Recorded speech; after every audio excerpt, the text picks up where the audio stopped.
In this video, we're going to use this specific case of a 3-year-old girl with the quadriplegic cerebral palsy GMFCS level 4 to discuss the really important concepts for the weak quadriplegic child. The 3 main anchors of development: chest, shoulders, to be precise, shoulder girdle, and neck as the participant in the head control.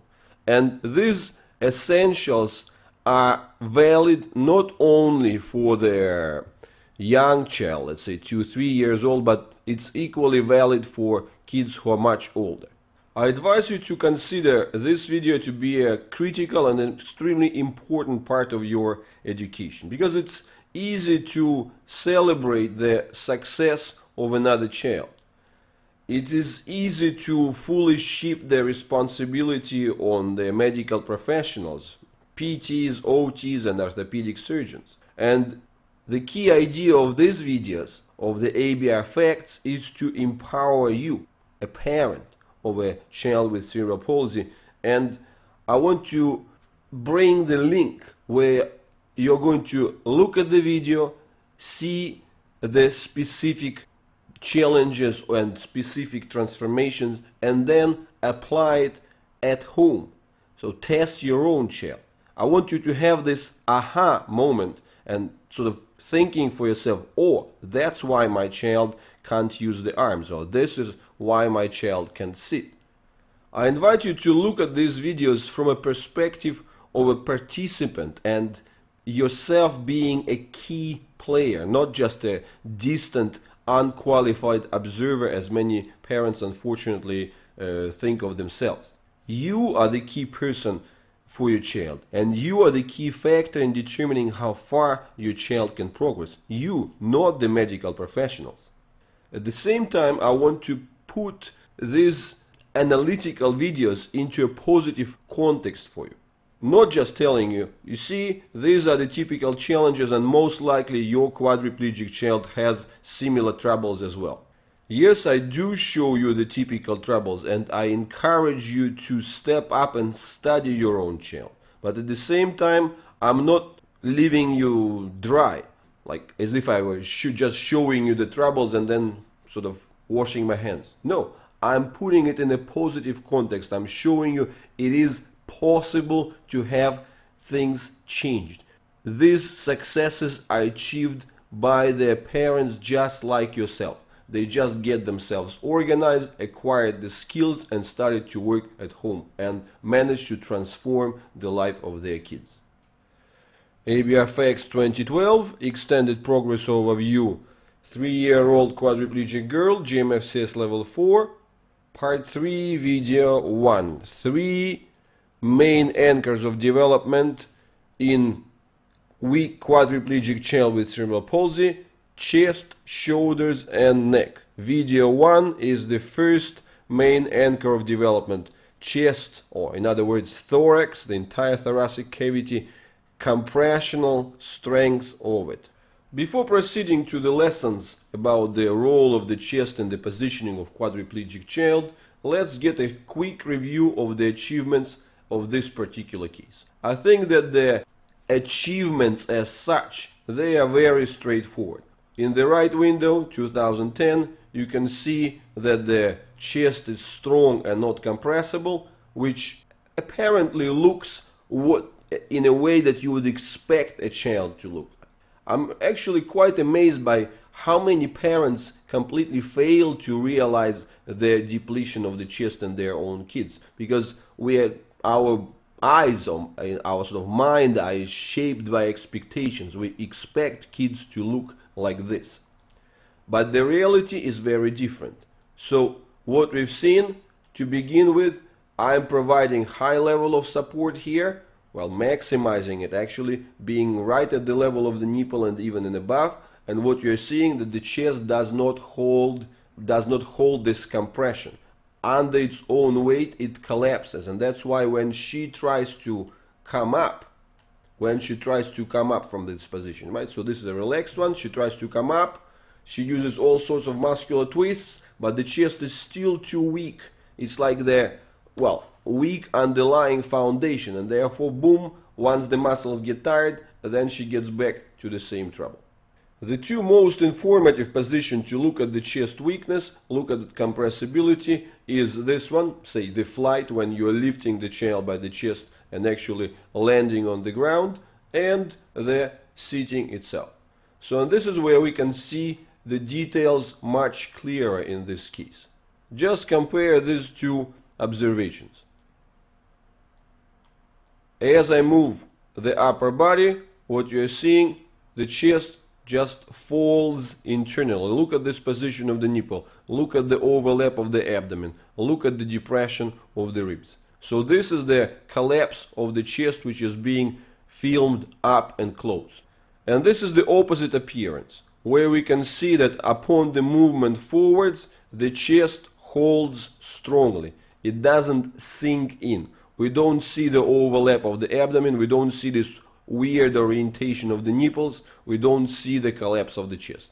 So this is the example of what could be called compressional strength. And that's a key difference, compressional strength versus compressional weakness. And in the same fashion, we can evaluate the presence of the compressional weakness, such as in this left window before ABR, where the chest collapses, versus the chest strength, what we can see 1 year later. Of course, there is more room for development. Of course, she is still far from the condition of the healthy child. Because remember what I've shown you earlier. A healthy child, right from the beginning, right from the newborn condition, is extremely strong. The healthy child is never weak. This is the key thing to remember. Whether we test the sitting or whether we test the flying test and the support of the chest in the elevated weight bearing, the healthy child is always incompressible. That's the true compressional strength. Let's take a few seconds and highlight the key notions. When we talk about the development of the chest, or to be precise about the chest wall, about the strength of the entire thorax, the key ideas are quite straightforward. The idea of the compressional strength that we see in the healthy child versus the understanding of compressional weakness in a child with cerebral palsy, especially in the cases of the quadriplegic kids. And as the years go by, as the months go by to begin with, this strength only increases. So this is the 11 months old. You can see the power and control. The arms and the head are being completely independent of the chest. And in the sitting position, it's absolutely not deformable. And obviously, as the child grows, well, this is a 9-year-old, you can see that even with the full power, with the full weight on it, with all sorts of attempts to compress, the chest stays super strong.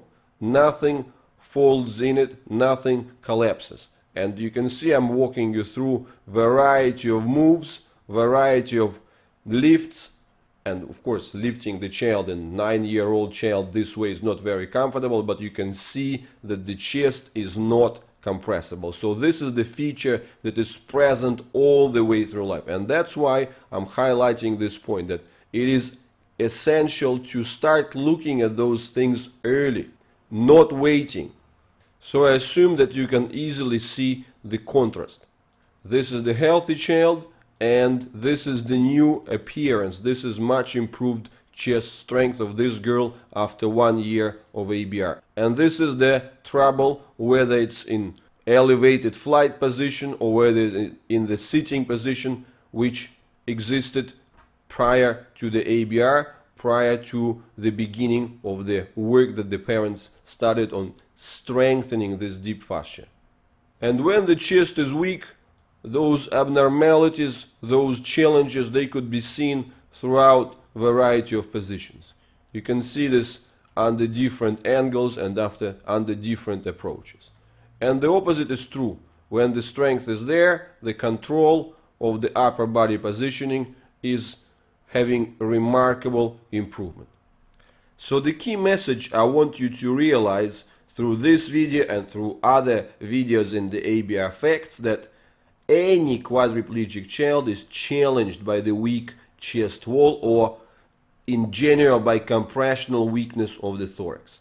And in approximately 70% of the quadriplegic cases, especially the weak ones, compressional weakness is easily observable. I mean, it's present all the time, but say in the spastic cases, especially when kids get older, there is some sort of a shell of the external rib cage is being formed, which kind of covers and protects this extremely weak internal part. So it's not so easily detectable and not so easily observable. However, most of the cases, especially if it's the child, say under 5 to 7 years of age, it's easy to detect.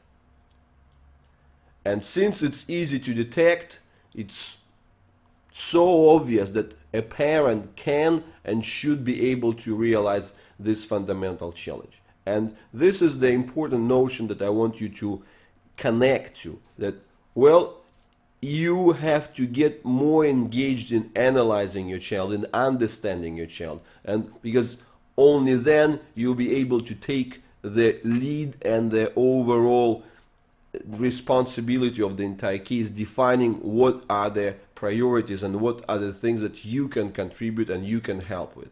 So in short, this is a very simple lesson. If you want your child to improve in sitting, in their head control, and in the usage of the arms, you have to understand this basic thing, that it all starts with the strength of the chest. If you want the proper capacity, you want to get the strength right in first place. And at the same time, once we look around, you can see that as the chest strengthens, what happens? The independence of the arms improves, and the opposite is true. When the chest is weak, this girl can't control her arms. So she's trying her best, for instance, like here, to save the sitting position by tightening the arms and twisting them around, but that's not really helping her. And this paves the way towards the next part of this video, which is the lesson about the second anchor, the shoulder girdle. Thank you very much for completing this video. I hope it has been helpful. It helped you to understand your child's needs better.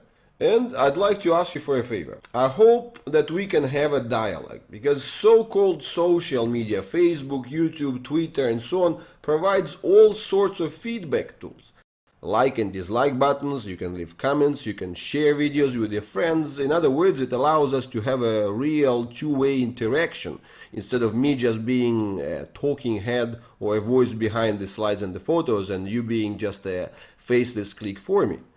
Because I put a lot of time and effort into making these videos, hoping that as a parent of a child with cerebral palsy you can get both education and inspiration from them. So I'd really appreciate if you can spend a few seconds and express your opinion. What you've got out of it, positive or negative, helpful or not, worth sharing, and so on. The key thing is to hear your voice and to interact. Thank you very much. I really appreciate your time and effort for doing this.